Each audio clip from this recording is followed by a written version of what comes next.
So I really appreciate everyone who stayed with us thus far. Once again, my name is Ilgar Mehti. I'm speaking from Baku, Azerbaijan. You know, the topics that we cover today are more specific, and I hope you really like them in terms of the content and the subject. My topic, though, is more of a general nature, something inspired by COVID pandemic, but at the same time, something which will really continue beyond the pandemic situation. Basically, what's going to happen, you know, normally we see that the digital transformation of a business is quite time-consuming and tedious process. So prior to COVID, we would take months and even years, depending on the size of the company and industry and customer profile and resources and security risks and all these other factors. The actual digital transformation of the business would take ages. And in those time, pre-COVID time, we would conduct some customer surveys to understand internal and external requirements, to see our operational processes, to test our systems for any pressure points. And more importantly, we would normally estimate whether or not such digital transformation is worthwhile, you know, in terms of improving our businesses, in terms of helping us to recover the investments, because the investment for digital transformation can be quite significant. But nowadays, we're not even asking any of those questions because we just jump headlong into this process, convinced that this is the right thing to do. And most of us actually convinced that this is the only thing, the necessary thing to do. Whether or not we cover our investments in the digital transformation is really not a question, because it is now a requirement. We all have to comply with this situation we're facing. So basically, what we're experiencing now is this unprecedented pressure to transform our enterprise overnight onto a new digital platform. You know, it can be done in a couple of days, it can be done in overnight, but more or less, it's not as it used to be.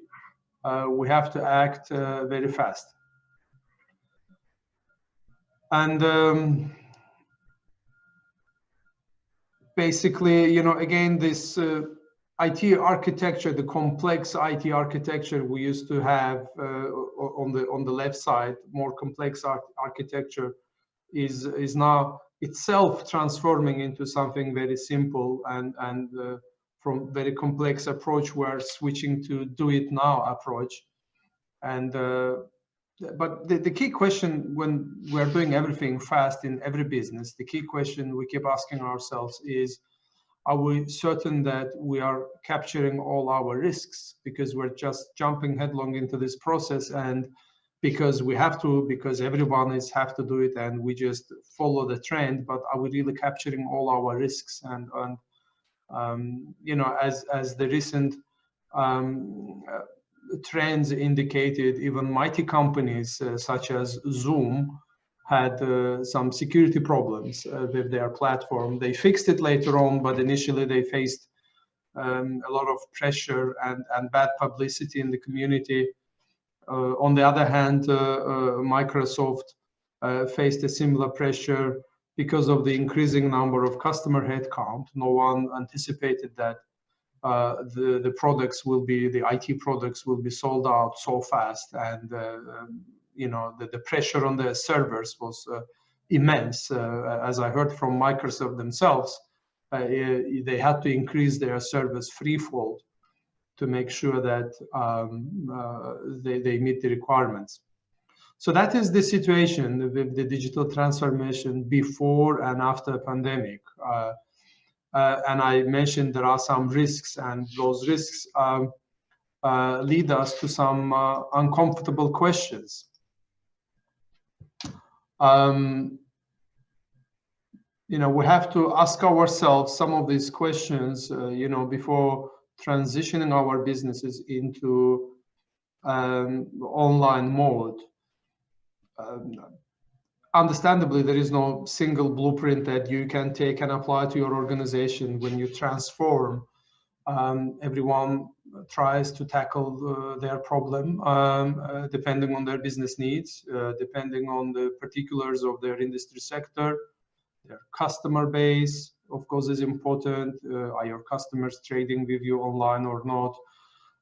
Your resources available to address this issue, both human resources as well as the financial resources. So there are a number of factors you need to consider. There is no one size that would fit all the solution here. You have to factor individual parameters. But what the pandemic did, it raised a number of uncomfortable questions, right? As we mentioned in the beginning, which we have to address if we are to succeed and if we are to manage our businesses online. For instance, one of the the first questions is, we keep saying that we'll go back to office, but then do we really have to go back to office?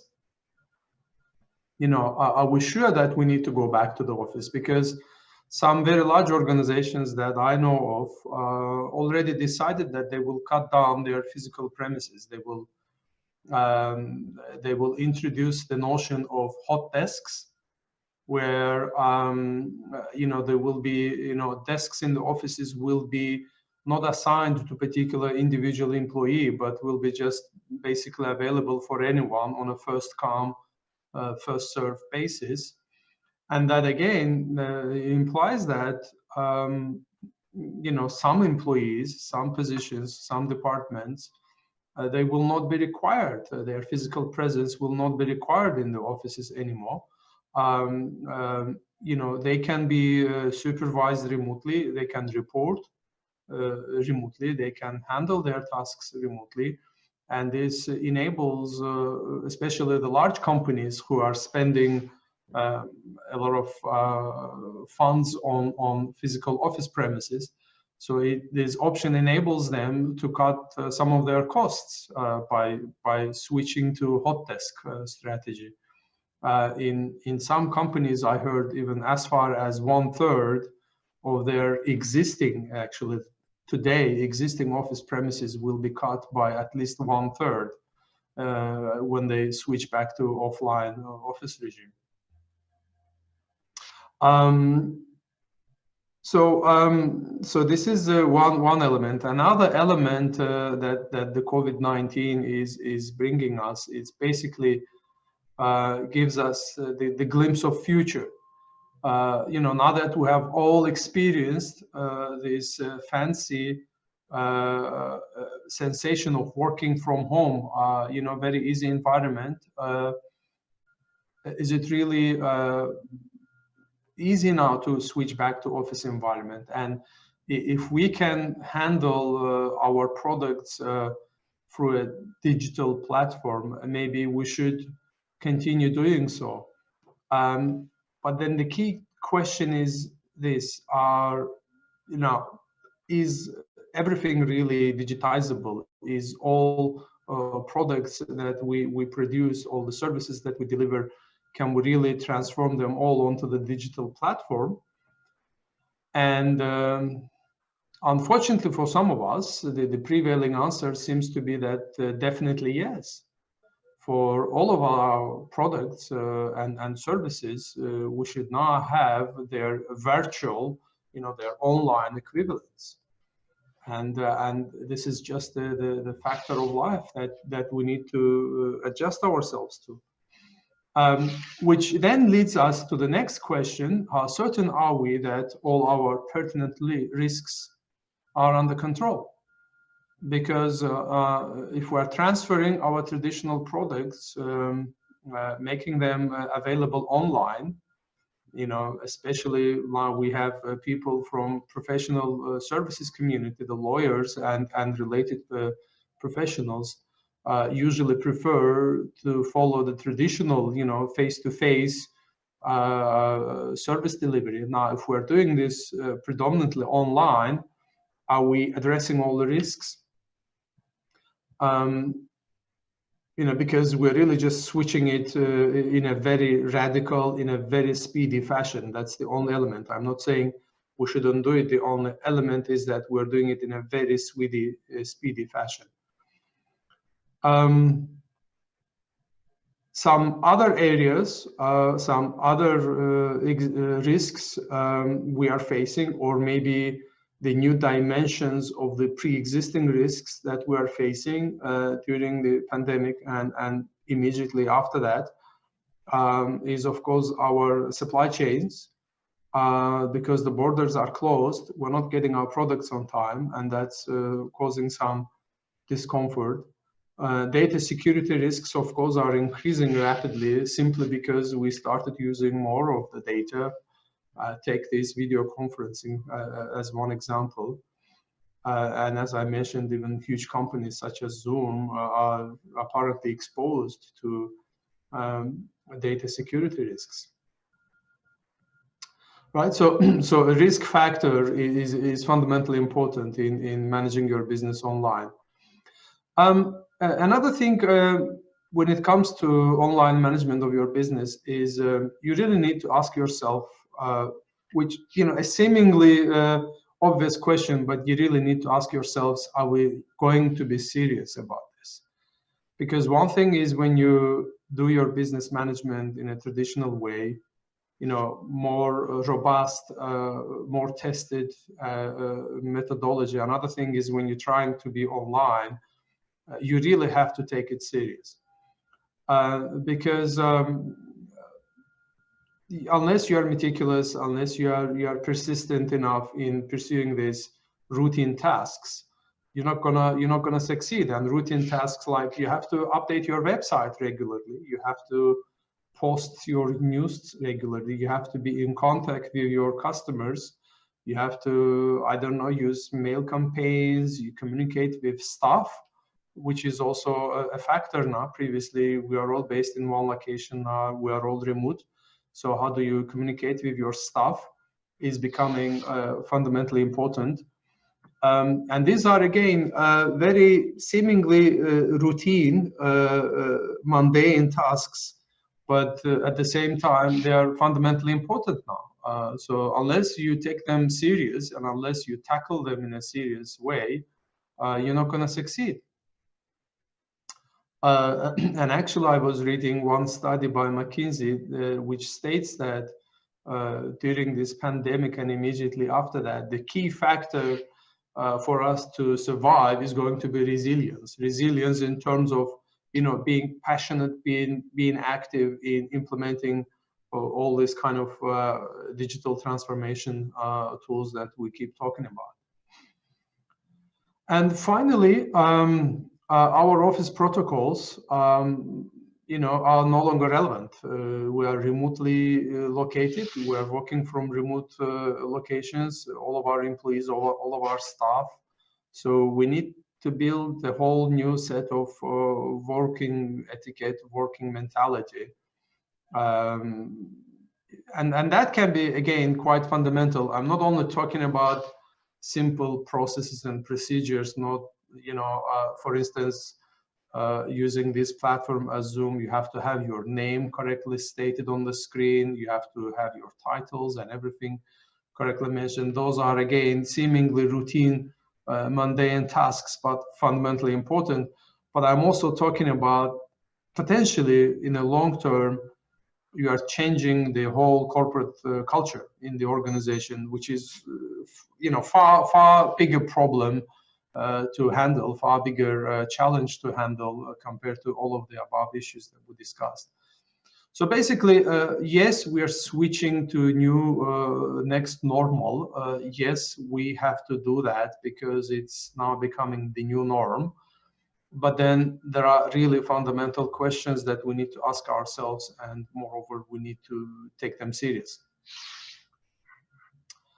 And so since we're talking about this, okay, managing your business online, but what are those basics of online business management? Well, first and foremost, of course, we're talking about those very tools that we are currently using here ourselves, the various video conferencing collaboration tools.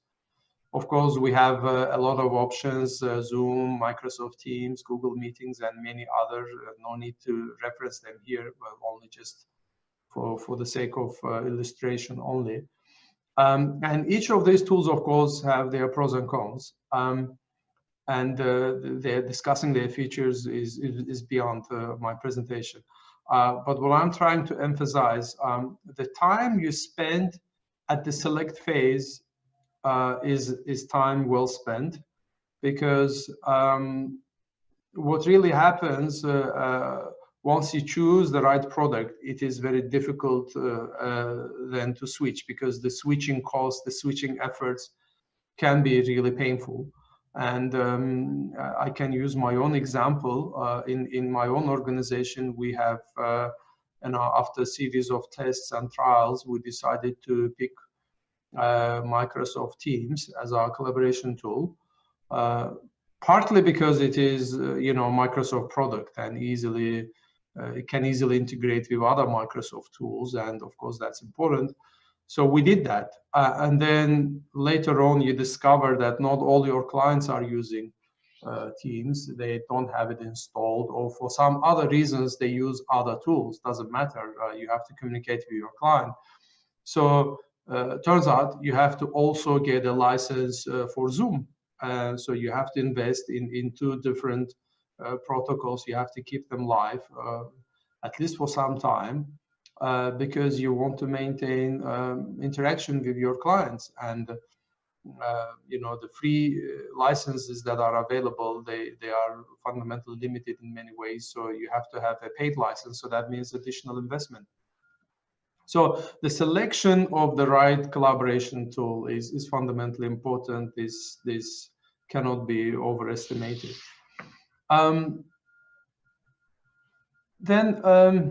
Again, speedy internet goes like very apparent and obvious thing to state. But again, previously we looked at it as a nice to have feature, but now it's becoming a fundamental prerequisite. A lot of participants even today, they are asking, so what are the key issues to consider when you set up your business online? Well, here it is, very fast, very speedy internet connection, simply because you are online now. You are almost 100% online now. You are exchanging more data.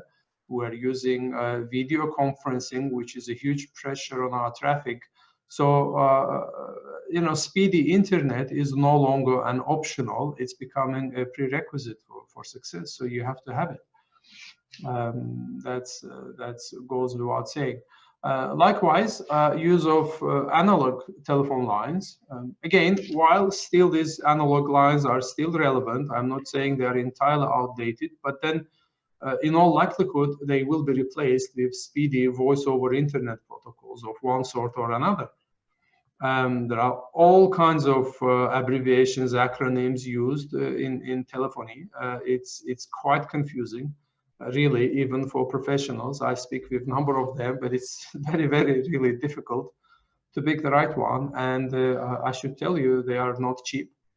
But then the problem is, the nice feature, the upside is, you can now receive calls made to your office line. You can receive them through your computer. You can receive them via your mobile phone and address them in a speedy way, so that the client satisfaction levels remain untouched.